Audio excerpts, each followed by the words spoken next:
toman una célula nuclear de ustedes o de un animal y la, digamos que la cortan así transversal, ¿verdad? Está la célula y la cortan así. Ustedes van a ver la membrana. Aquí adentro estaría el citoplasma. Y acá sobre la membrana estaría la parte exterior de la célula. Las moléculas MHC de clase 1 son moléculas transmembranales, son proteínas transmembranales. Atraviesan la membrana. Un dominio de las proteínas está dentro de la célula. Hay un dominio que atraviesa la membrana lipídica de la célula.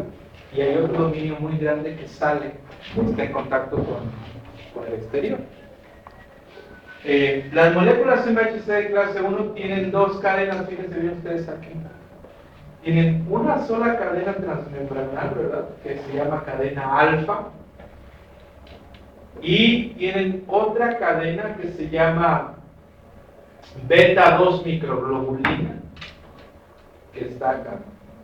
Fíjense bien cómo la beta 2 microglobulina no se inserta en la membrana y tampoco se está unida covalentemente a la cadena alfa. Está como que unida nada más por uniones no covalentes.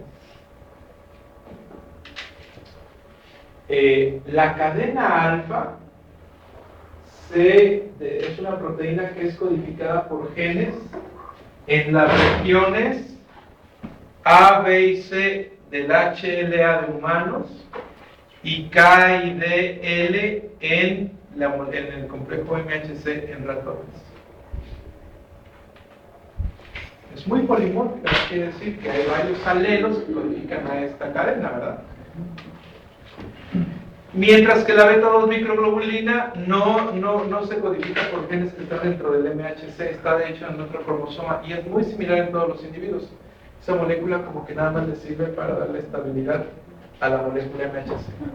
Si ustedes ven en tercera dimensión esta molécula MHC de clase 1, van a ver cómo atraviesa la membrana y luego están los dominios de la cadena alfa y la beta 2 microglobulina. Ahora,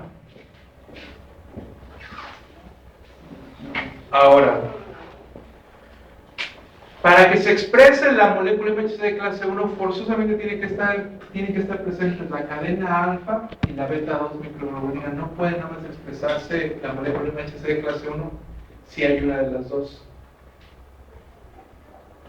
La cadena alfa, que es la más grande, fíjense bien cómo en esta imagen parecería que está como que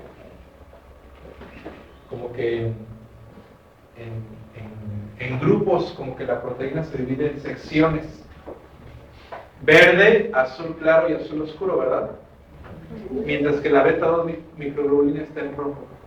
Esas secciones de la cadena alfa de la molécula MHC de clase 1 se llaman dominios, de tal forma que son el dominio 1 en azul oscuro, el dominio 2 en azul claro y el dominio 3 en verde.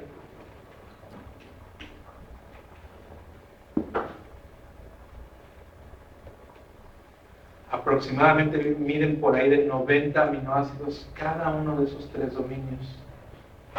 Tiene una región transmembranal de 25 aminoácidos. Fíjense bien cómo en esta figura así se ve como una región transmembranal hace una hélice alfa. Y un segmento citoplasmático de 30 aminoácidos, que es con el que se comunica el interior de la célula. De tal forma que entonces, ¿cuántos aminoácidos tiene la cadena alfa de la molécula MHC de clase 2? 325. Bueno, bastante grande. Porque son 325 aminoácidos, ¿cuántos nucleótidos tiene que tener el gen? 975. Muy bien. 975 tienes. No es tan grande, pero no estamos ahorita clonando genes en el laboratorio de 1200 nucleótidos. Bueno,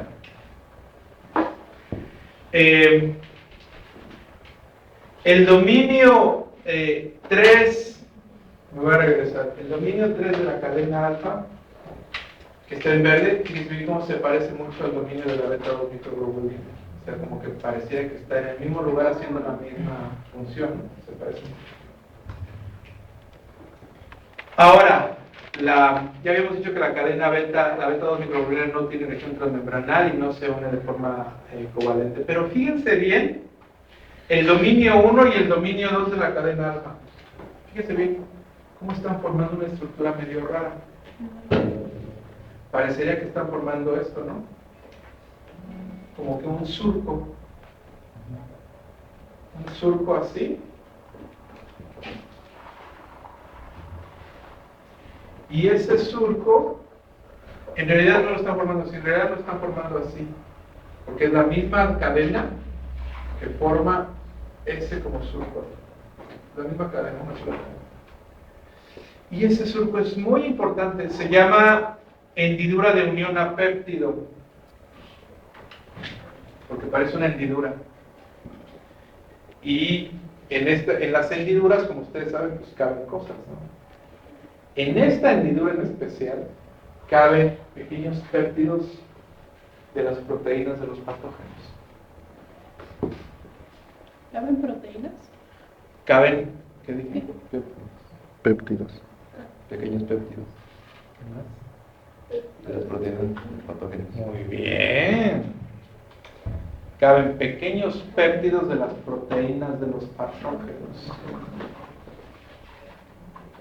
Entonces, imagínense, tienen un virus que tiene decenas de proteínas y las proteínas tienen cientos de aminoácidos. En esta hendidura de unión a péptido caben fragmentos de esas proteínas de esos patógenos. Muy pequeños, por ahí de los 12 o 15 aminoácidos del tamaño, no más. Entonces, imagínense que esto, en vista así, en una vista tridimensional, es como un hot dog. Es como un hot dog donde cabe una salchicha, ¿no? Entonces, esa salchicha no mide más de 12 a 15 aminoácidos de largo. Y ese péptido es de patógenos. Aquí en realidad la molécula es de clase 1, nada más le caben péptidos de 8 a 10 aminoácidos. Son muy pequeños. O sea, si yo quiero que un patógeno, Carla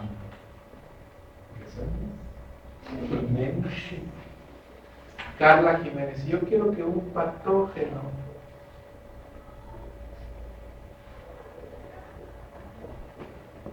pueda estar adentro de la hendidura de una péptida de una molécula de clase 1, ¿qué tendría yo que hacer? Que no sea de mayor a 10 aminoácidos. ¿Qué tendría yo que hacer? Pues darle los aminoácidos que por ejemplo, o sea, que no los tomen en cuenta para reconocerlo. ¿Qué tendría yo que hacer?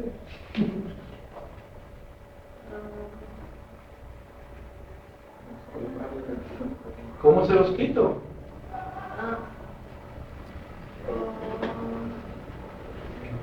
Con papaina. Bueno, nombre genérico de papaina. Una proteasa, una enzima que degrada proteínas. Yo puedo tener las proteínas de los patógenos, incubarlas con proteasas, las proteasas van a degradar las proteínas de los patógenos a péptidos pequeños, y esos péptidos ya pueden caber en el hendidura. ¿No? Pero no sé otras proteínas. ¿Cómo cuál?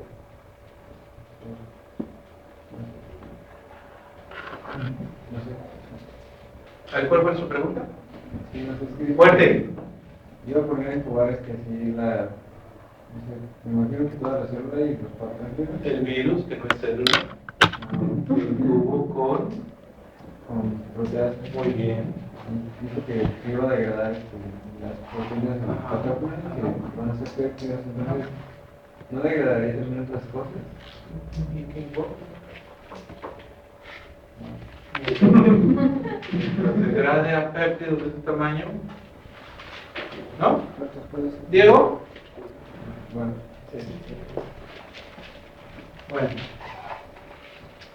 Entonces, ocurre algo bien importante porque esta proteína es súper conservada en todos los humanos, hasta aquí, es súper conservada. Todas las aminoácidos que hay aquí en secuencia se encuentran en todos los humanos, todos los aminoácidos. Pero de aquí para acá varían. ¿Qué quiere decir? Que el alelo 1 varía en esa secuencia. El alelo 2 varía en esa secuencia. El alelo 3 varía en esa secuencia.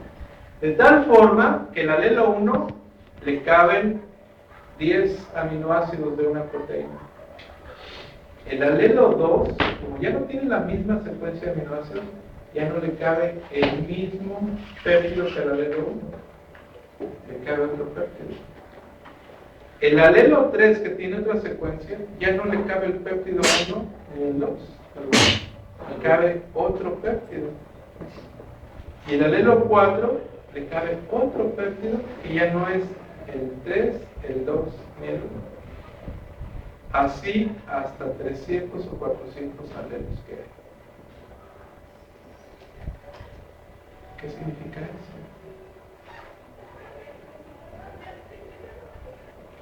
¿Qué significa eso en cuestión que si te conviene tener tus dos únicos alelos que puedes tener como individuo, homocigotos o heterocigotos?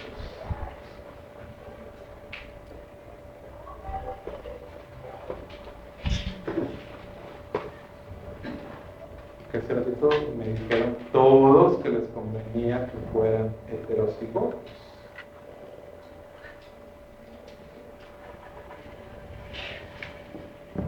Lorena. Pues conviene porque así ya no, o sea, no solamente es un péptido que se comunica, entonces eso hace que sea más variable las antígenos que puedes procesar, por generar ¿Y? es bueno para crear a la mayor número para diferentes. Ok. Pero, bueno, no sería también como un riesgo, porque puede también ser que le quepan, por ejemplo, que tenga dos alelos para esa proteína, bueno, para que en vez de que le quepan 8 aminoácidos a la hendidura, le quepan 10. Pero también puede ser que entre tanta variabilidad, en vez de 8 le pueden caber 7 o más pequeños. No le cabe, no, a ninguno le puede caber menos de 8, Bueno, más de 10. sí, pero no hay... Es que no sé cómo explicarlo. El que no sabe cómo explicarlo, no sabe. No sé. Es la verdad. Si tú me dices, quiero este empleo, ok, explícame este proceso. Ay, sí me lo sé, pero no sé cómo explicar. Ok, le voy a contratar. No, es que sí, o sea, yo sí lo sé, pero no, es que no se lo puedo decir con palabras, pero sí. Bueno, qué buena entrevista de trabajo. A ver. Bueno, a lo que yo me refiero es que, como pueden ser homólogos para 10 aminoácidos, un ejemplo, pero también pueden ser homólogos para 8. Y entonces no nos conviene tener, bueno, al menos desde mi punto de vista, no nos conviene tener el de 8, sino el de 10, porque es más amplio. No. ¿Qué tal si el de 8 es de un virus y el de 10 es de un protozoario? Bueno, lo que digo José, no también puede ser que en lugar de que sea un péptido de una patógeno, sea un péptido de algo que no sea patógeno y también tuviera una respuesta. No, Después en otros capítulos vamos a ver por qué no. Podría ser, pero no. ¿Algo más? Bueno, ok. Entonces, vayan recordando todo esto porque al final vamos a hacer un resumen. Esto fue con respecto a las moléculas MHC de clase 1. Las moléculas MHC de clase 2 son un poco diferentes. Si ustedes quieren que yo les ayude a recordar, fíjense bien en esta imagen. Moléculas MHC de clase 1 tienen una sola patita que atraviesa la membrana. Moléculas MHC de clase 2 porque luego se me ocurre decirles, dibújenme una molécula MHC de clase 1, incluya todos sus dominios y la hendidura de membrana. Esa sería una... Las moléculas MHC de clase 2 se llaman MHC de... No sé por qué se llaman MHC de clase 2. Me imagino que es porque fue en el orden en donde las descubrieron. Pero coincidentemente tienen dos patitas. Tienen dos cadenas polipeptídicas que son diferentes. La cadena alfa y la cadena beta. Recuerden que las MHC de clase 1 tenían una cadena alfa que atravesaba la membrana. Esta tiene dos, la alfa y la beta, y las dos atraviesan la membrana. Usualmente la alfa es más grande que la cadena beta. Y están unidas también entre ellas, pero no por enlaces covalentes, sino por enlaces no covalentes. Están unidas entre las dos. Esas dos cadenas alfa y beta de la molécula de clase 2 también son glucoproteínas y tienen dominios. También tienen una región intracitoplasmática, una región transmembranal y regiones extracelulares. Y la región extracelular, como se puede ver aquí en esta imagen, la región extracelular también está compuesta de dominios. Fíjense, este dominio, este dominio, este dominio y este dominio. De tal forma que la región extracelular contiene nada más dos dominios. La cadena alfa tiene el dominio alfa 1 y el dominio alfa 2, y la cadena beta tiene el dominio beta 1 y el dominio beta 2. ¿Cuántos dominios tenía la cadena alfa de la molécula de clase 1? 3. Alfa 1, alfa 2 y alfa 3.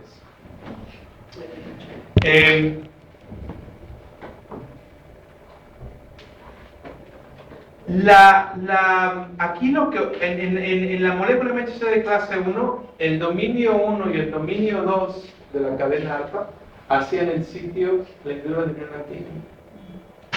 En esta molécula MHC de clase 2 son el dominio 1 de la cadena alfa y el dominio 1 de la cadena beta los que hacen la hendidura, a diferencia de la molécula MHC de clase 1. Aquí son los dos dominios 1 de la cadena alfa y beta los que hacen la hendidura. Hendidura de una péptida. Y fíjense bien aquí, en la región en la molécula tridimensional, cómo se ve que cabe ahí el péptido del patógeno, ¿verdad? ¿Alguna duda sobre las moléculas MHC de clase 2? Al igual que las moléculas MHC de clase 1, la cadena alfa y la cadena beta son muy conservadas en sus aminoácidos en todos los humanos o en todos los animales de su misma especie, excepto acá. El dominio 1 de la cadena alfa y la cadena beta es muy variable, de tal manera que el alelo 1 tiene una secuencia de aminoácidos ahí, el 2 tiene otra secuencia de aminoácidos, el 3 tiene otra secuencia de aminoácidos, nada más en ese dominio. Y eso hace pues que les quepa un péptido diferente en composición, no en tamaño, en composición, acá en cada dominio. ¿Sí, Daniel? Bueno. ¿Dudas de las moléculas MHC de clase 1 y de clase 2? Ok. Ahora, ¿Cuál es la importancia? ¿No? ¿Por qué tenemos que ver todas estas cosas de genética en esta materia de inmunología? O sea, ¿por qué? ¿Dónde está la aplicación? Fíjense. Sucede que ya a nivel así de humanos, de población humana, se han identificado cientos de alelos de genes que codifican las cadenas alfa y beta de la molécula SMHC de clase 2 y a la alfa de la clase 1. Sin embargo, pues cada individuo en realidad expresa muy pocas. Un individuo nada más tiene 6 genes que codifican la molécula SMHC de clase 1. Nada más puede expresar 6 variantes. Y un individuo humano nada más tiene 6 genes que codifican la molécula SMHC de clase 2.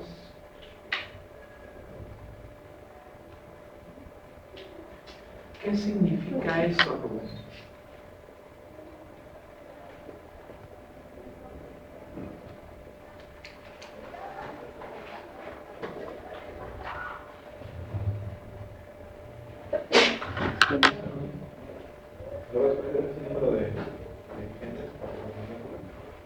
No le oí nada. Que solamente expresen 6, que tengan solamente 6 genes para la molécula SMHC. ¿Qué significa eso? Eso dímelo con peras y manzanas. No soy biólogo molecular ni nada por el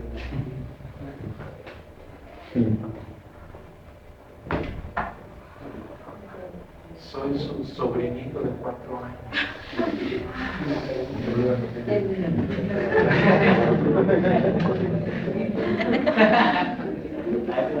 Antes de darle un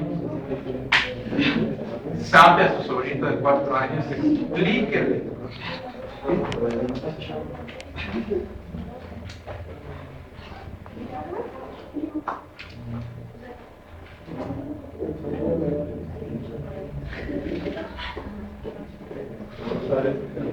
Ok, a ver, Daniel, usted se ve que también tiene ganas de darle un zape a su sobrinito de 4 años, pero antes de darle el zape, explíquele.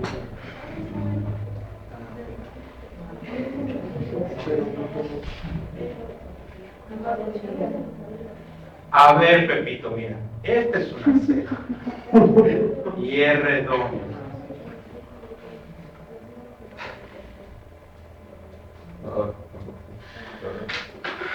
A ver, Diego, usted que se ve que es muy paternalista y que va a tener muchos hijitos.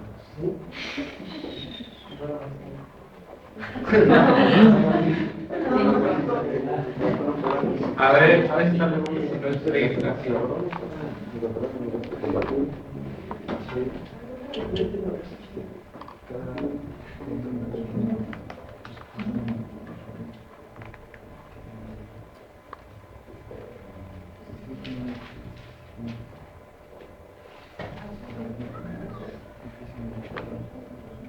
Ahora que tienen a alguien que le están pagando para que los escuche y los escuche decir todas las tonterías posibles, no lo aprovechen.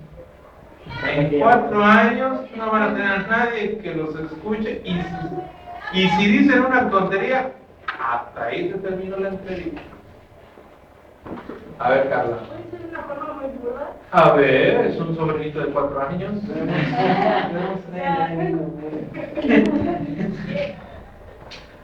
O sea que a pesar de que los genes dicen que pueden, o sea, que pueden... ¿Qué es un gentia?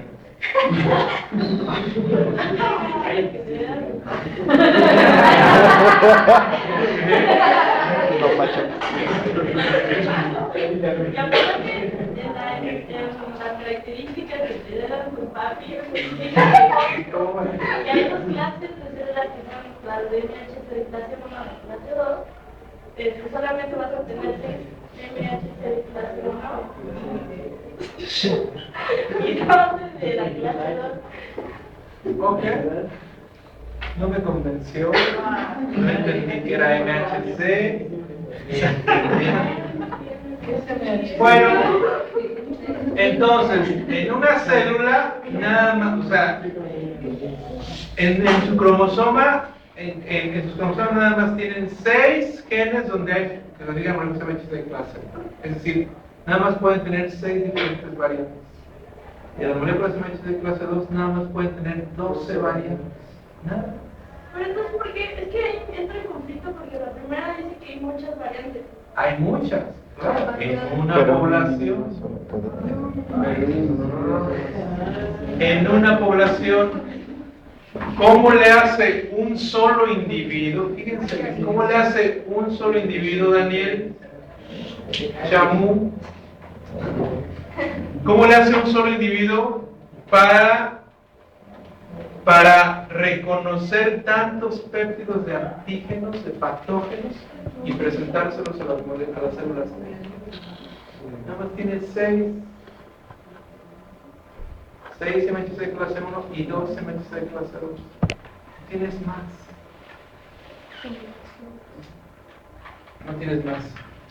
Entonces, ¿cómo le hace? Imagínense, nada más tienes 6 en tu célula, no en tu célula, pero tienes 6 diferentes posiciones en las que caben diferentes péptidos, nada más. Y tienes que reconocer todos los patrones de aquí. No, sí o no. ¿Cómo le haces?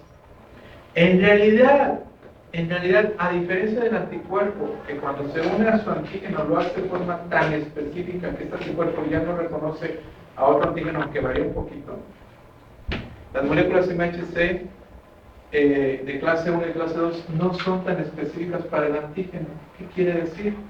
Que una molécula MHC puede unirse a varios péptidos y un solo péptido puede ser reconocido por varias moléculas MHC. De tal forma que a esto se le llama unión promiscua. Hay que saber muy bien qué significa unión promiscua.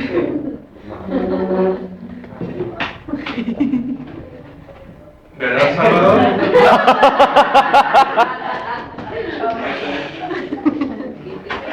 Todos para una para todos. De tal forma que eso hace que una variante MHC reconozca varios péptidos de patógenos. Y un péptido de patógeno puede caber en la variante 1, en la 2 o en la 3. Si no, nada más podrías identificar 6 péptidos de MHC de clase 1 y 2 MHC de clase 2. No identificarías nada. Pero debido a que la unión es promiscua, puedes identificar muchos péptidos con pocas variantes. ¿Ok?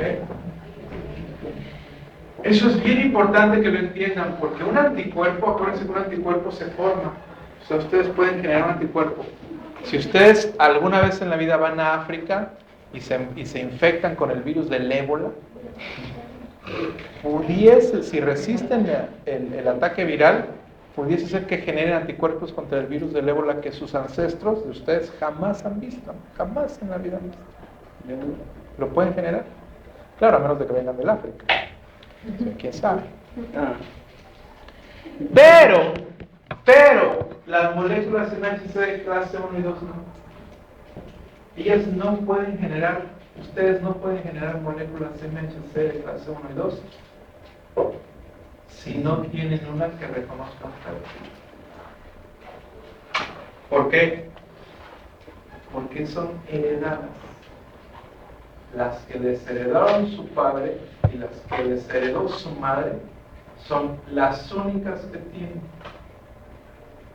O sea, por ejemplo, si lo del ejemplo de lo del ébola ya después va a ser heredada, o sea, mis hijos, o sea, si yo me infecto de ébola y sobrevivo, y ya van a ser heredados.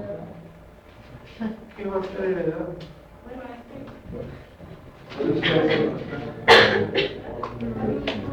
No, pero tú estás hablando de anticuerpos. Tienes razón. Muy bien. Ah, Que las moléculas de MHC sí se heredan muy bien. los anticuerpos.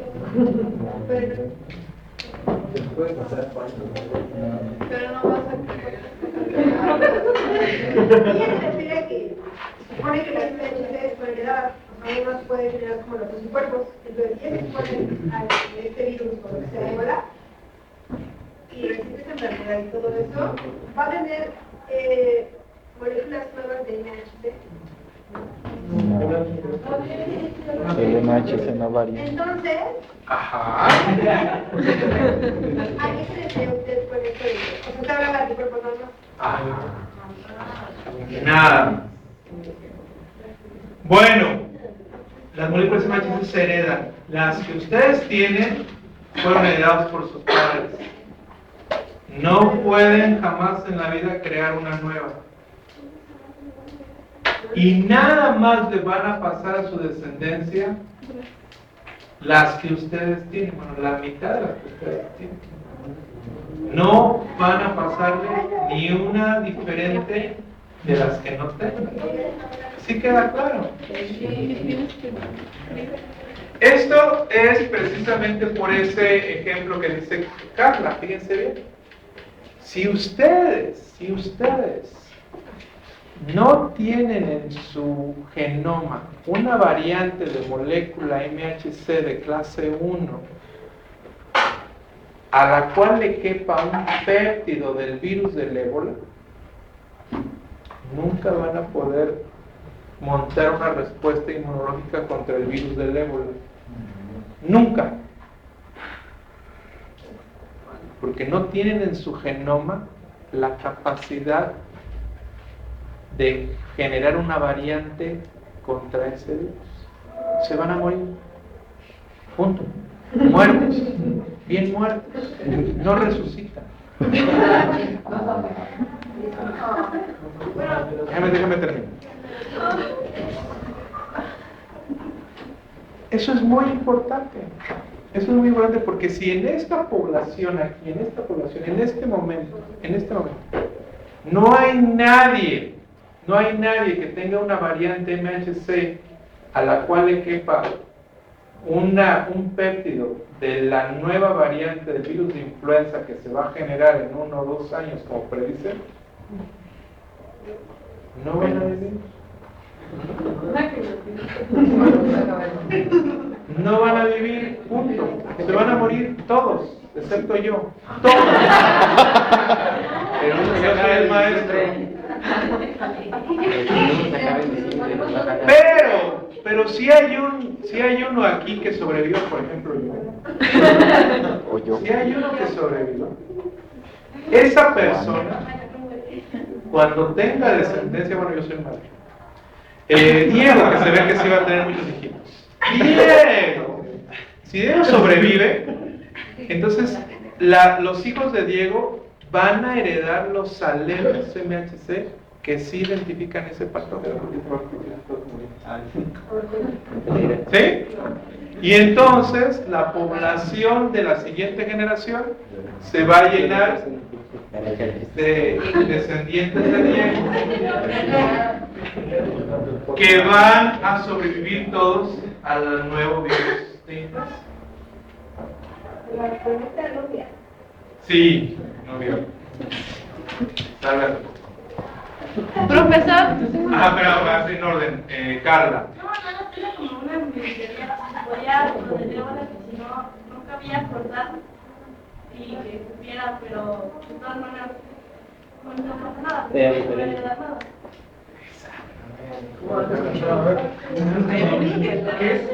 ¿Qué es lo que haría que, por ejemplo, en este caso el virus del ébola no cupiera en esta, o no se viera esta... El arreglo, la forma.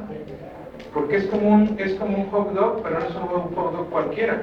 Tiene una forma donde le cabe una serie de aminoácidos en orden. O sea, es como con su estructura. No es como secuencia de aminoácidos, no es secuencia de aminoácidos. Es la estructura dada por la secuencia de aminoácidos. O sea, pero hay varias secuencias de aminoácidos que pueden tener como esa misma forma para que entren en esta... Sí, pero puede ser que ninguna de ellas entre ahí. Bien. Bueno, se supone que se heredan 6 variantes MH de clase 1, ¿no? Y supongamos que al hijo no se le hereda esta M. ¿Sí puede pasar que no se le herede? La MHC, que lo de la influenza. Claro, porque o se hereda como haplotipo, o le heredas la que sí, o le heredas la que no. O sea, no te asegura que vas a ser. No, no es segura. No. Diego tendría que tener muchos hijos para garantizar. Uno, por lo menos. Así que apúrele, doctor. Apúrele. Y por ejemplo, Mínimo voy a practicando, ¿no? alguien que ya haya estado en contacto con la influenza y supongamos que tiene la MHC, ya ve que la influenza, bueno, el virus muta y todo eso, no perjudica la MHC, que ya no encaje otra vez. ¿Sí? ¿Sí queda claro? Bueno, entonces... Ajá. Taparon tu ¿Usted no entendió qué? Lorenzo. Ella está bien muerta. ¿Qué no entendió? ¿Por qué vamos a morir?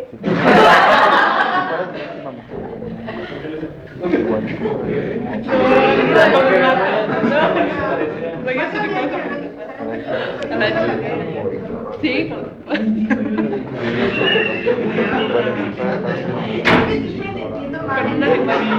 Por si mueras, ahí lo pienso. Estaba diciendo a Carla y a Jay que si yo fuera presidente diría: todos los estudiantes que saquen menos de 8.5 prohibido tener hijos. ¿Cuántos de aquí podrían? Llevo 8-6. reproducir? Dejaré el país y llevar los A ver. Llevo 8-6. Sería un presidente hablar radical. Vote por Juan Estrada. Entonces, bueno, Carla, ahorita te explica el ley porque si me atraso ya no. El asunto es ese. Imagínense. Vamos a verlo con números más específicos. Fíjense bien. Moléculas MHC de clase 1. Para el gen A hay 370 alelos. Para el gen B, 660 alelos. Y para el gen C, 190 alelos. O sea, ustedes tienen uno, para el gen A, tienen uno de 370 posibilidades. Para el gen B, tienen uno de 660 posibilidades. Y para el gen C, uno de 190 posibilidades. Pero nada más uno. No, es que yo quiero el otro. No, que cuánto cuesta, no. Uno. Nada más tienen uno. Para MHC de clase 2, para el gen DRB1, hay una sola variante identificada, es decir, todos los individuos tienen esa misma variante. Para el RB2 hay una variante, para el 1 hay 400, para el 3 hay 42, para el 4 hay 13, para el 5 hay 18, para el DQ hay 28, DQB1 62 y DPB1 118. ¿Qué significa? Que un individuo en su cromosoma tiene esta variante, una de 400 variantes de este gen. Todos tienen esta variante. Puede tener una de 42 variantes para este gen, una de 13 variantes para este gen, una de 18 variantes para este gen, una de 28 variantes para este gen, una de 62 variantes para este gen y una de 18 para este gen. Pero una nada más. Porque expresan nada más 6. Expresan 12 para MHC de clase 2 y 6 para MHC de clase 2. ¿Verdad? De tal forma que si ustedes lo ven en una célula,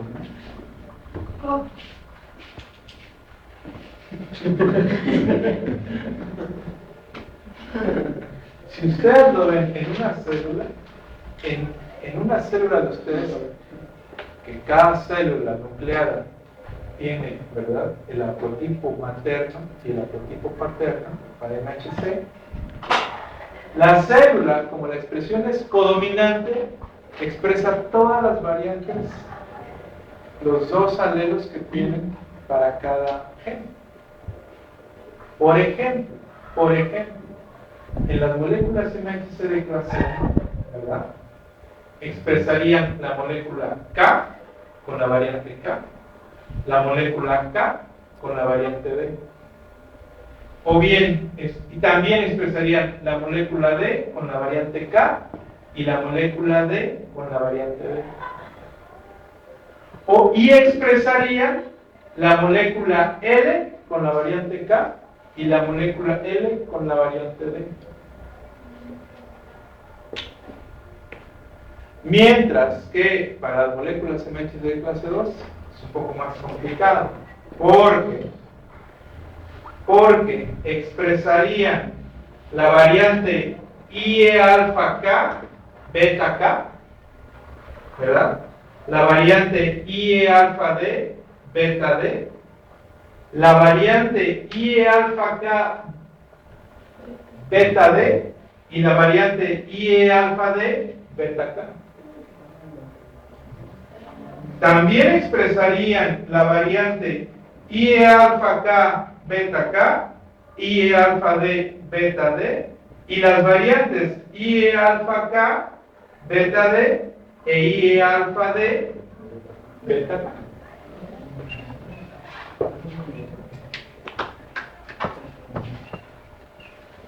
Pero nada más. ¿No puede regresar el tantito? No. Una pregunta de la persona. Sí. Las moléculas MHC de clase 2 se expresan en células presentadoras de antígeno, mientras que las moléculas MHC de clase 1 se expresan en células nucleares. Sí, Jorge. Pero es de la pasada. ¿Sería combinación o combinación? Sería combinación. Las moléculas MHC de clase 2 tienen una expresión constitutiva en células presentadoras de antígeno. Todas las células presentadoras de antígeno siempre están expresando moléculas MHC de clase 2. Siempre. Porque la expresión es constitutiva. Aunque cuando las células presentadoras de antígeno no están activadas, por ejemplo, cuando no hay una respuesta inmunitaria, expresan niveles bajos. Siempre expresan. Bueno, ¿qué sigue? O sea, ¿en qué se traduce todo eso? ¿Qué se traduce? Ya más o menos lo hemos estado viendo. Sucede que cuando la gente empezó a ver que ciertos animales o ciertos humanos se enfermaban siempre de una enfermedad contra un patógeno, siempre. Y por más que los cuidan, y por más que les dan tratamiento y los vacunan, siempre se enferman contra la enfermedad, siempre. Cuando empezaron a ver ellos qué alelos MHC tenían, pues vieron que siempre eran los mismos alelos. O sea, la gente que se enfermaba contra cierta enfermedad, todos tenían el mismo alelo MHC. De tal forma que enfermedades como trastornos inmunitarios, enfermedades virales, trastornos del sistema del complemento, trastornos neurológicos, inclusive las alergias, todas son relacionadas con los alelos que tiene una persona MHC o los alelos MHC que tiene una persona. Todos. ¿Esto qué quiere decir? Que si una persona o un animal como un perro no tiene un alelo en el cual pueda mostrar péptidos de un patógeno, siempre se va a enfermar contra de esa enfermedad que causa ese patógeno. Siempre. Porque no es porque como fue heredado, no cambia. No importa lo que haga. Eso es, por ejemplo, podría hacer de una enfermedad de, se llama los niños, que se enferman de todo. Sí, es muy relacionado con el MHC. Aunque esos niños tienen mutaciones más graves, por ejemplo, no tienen linfocitos T o linfocitos B. Pero hay individuos que se enferman, y esos niños cristal, que viven en burbujas de cristal, se enferman de todo. Yo estoy hablando de individuos que se enferman siempre de lo mismo.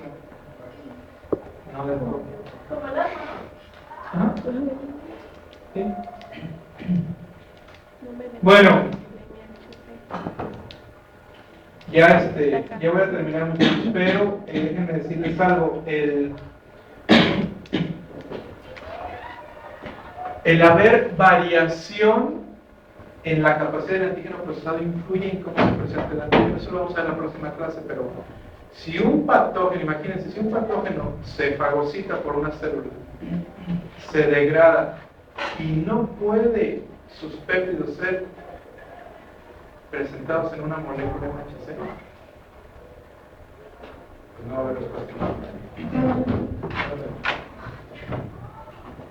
Entonces, si tú no tienes en tu genoma un alelo que va a tener capacidad de montar o de reconocer ese péptido, nunca vas a montar una respuesta contra esa. Y el problema de esto es que la disminución del polimorfismo en una especie predispone a enfermedades infecciosas. ¿Qué significa? Si todos los individuos aquí fueran homocigotos para el mismo alelo, todos responderían idéntico para una enfermedad, ¿verdad? Pero para otra enfermedad no podrían responder.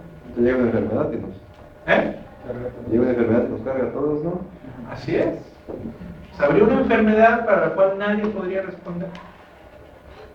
Y todos se morirían. Y eso a la especie no le conviene, ¿no? Como especie. Que se te mueran 2 o 3, no importa. Pero que se te mueran todos, te preocupa. Si tú generas diversidad, es decir, si aquí hay gente que tiene diferentes alelos y viene una enfermedad nueva, seguramente muchos se van a morir. Pero tú, al ser diverso como población, te aseguras que mínimo unos pocos sí sobreviven. Y con esos pocos, pues por lo menos puedes seguir a la siguiente generación. ¿Sí?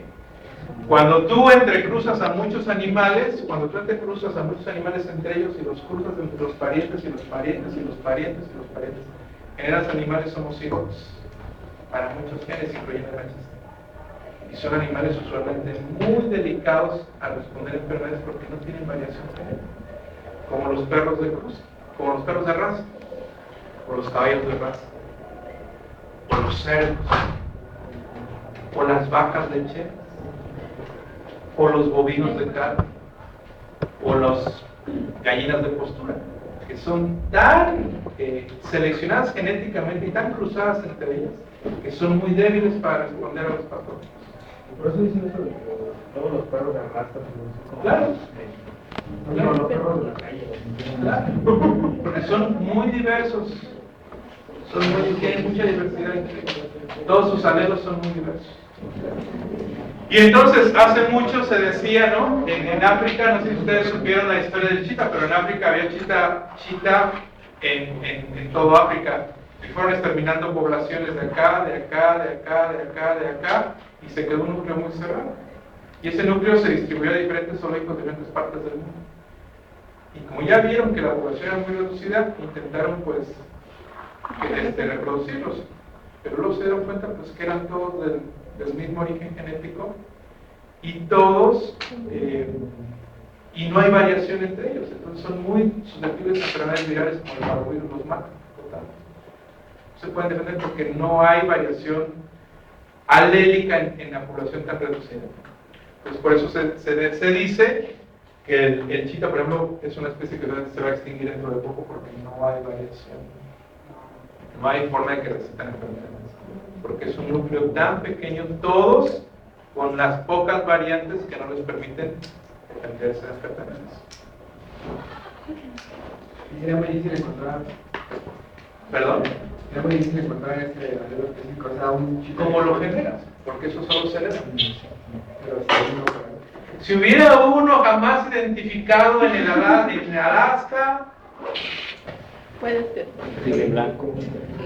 bueno, es esto con lo que les quiero decir ya para terminar mi clase porque ya me pasé. Lo que les quiero decir es que pueden ustedes cuidar a un animal muy bien, lo pueden vacunar, le pueden dar de comer muy bien y aún así el animal puede no defenderse contra una enfermedad. Eso es porque en sus genes o en su genoma no tienen los genes que codifican las moléculas que van a defenderlo contra la enfermedad. ¿Sí? Bueno, entonces ahora terminamos esta sección. La siguiente clase vamos a ver ahora cómo ese antígeno es procesado para ser presentado en las próximas semanas. A ver, nos vemos.